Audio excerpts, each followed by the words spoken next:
Bonjour et bienvenue sur cette première vidéo.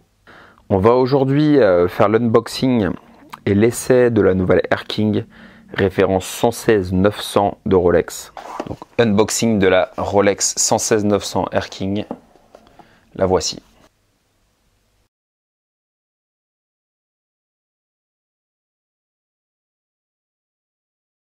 « 116-900 nouvelle Air King sortie en 2016. Donc on a un boîtier en 40 mm avec le bracelet Oyster qui est en acier 904L brossé.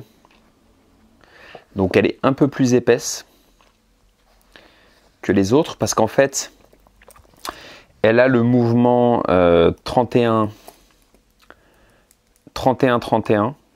et en fait le mouvement 31-31 c'est le mouvement de la Milgauss. Elle est antimagnétique, ce qui fait qu'elle est un peu plus épaisse, je crois d'1,3 mm que les Datejust. Elle fait aux alentours de 150 grammes, donc elle est un peu plus lourde, un peu plus imposante. Donc on va l'essayer.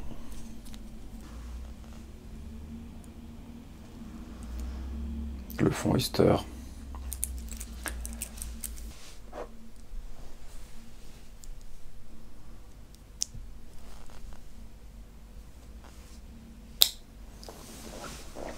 Donc voilà au poignet ce que ça donne.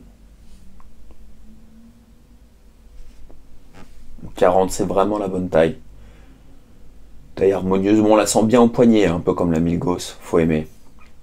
Mais ça a une montre plus virile, qui a plus de prestance au poignet qu'une montre plus fine, qui est plus masculine peut-être qu'une Datejust 2, mais qui est un peu plus épaisse par exemple que l'IWC Mark 17, qui elle est plus fine. Ah voilà, c'est plus masculin qu'une montre fine type Cartier, qui elle est en 42 mais beaucoup plus fine.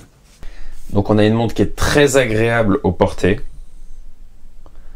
vraiment extrêmement agréable avec le petit réo gravé, qui est très jolie en fonction de la luminosité. Là on va voir une photo lorsque je suis à l'extérieur. Le 369 qui est en or blanc, c'est vraiment une très jolie montre. Vous pouvez vraiment la porter en toutes circonstances. C'est une excellente montre qui peut ressembler en fait, qui est un peu entre la Milgauss et l'Explorer, mais un tarif plus abordable puisqu'elle vaut 5700 €.